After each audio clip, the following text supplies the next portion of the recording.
بسم اللہ الرحمن الرحیم۔ آج ہم کتاب الایمان کی 8ویں حدیث پڑھنے جا رہے ہیں، جس کے راوی حضرت ابو ہریرہ رضی اللہ تعالی عنہ ہیں۔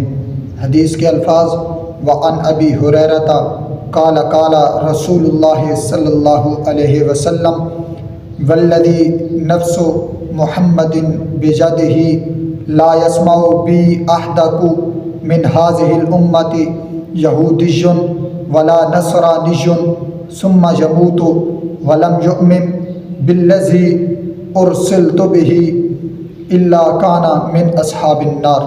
حضرت ابو ہریرہ رضی اللہ تعالی عنہ فرماتے ہیں، سرکار دو جہاں صلی اللہ علیہ وسلم نے ارشاد فرمایا کہ اس امت کے یہودی اور عیسائی جن تک میری رسالت پہنچی، جن تک میرا نام پہنچا اور وہ مجھ پر ایمان لائے بغیر مر گئے، الا کان من اصحاب النار، سرکار دو جہاں صلی اللہ علیہ وسلم فرماتے ہیں کہ وہ دوزخی ہیں۔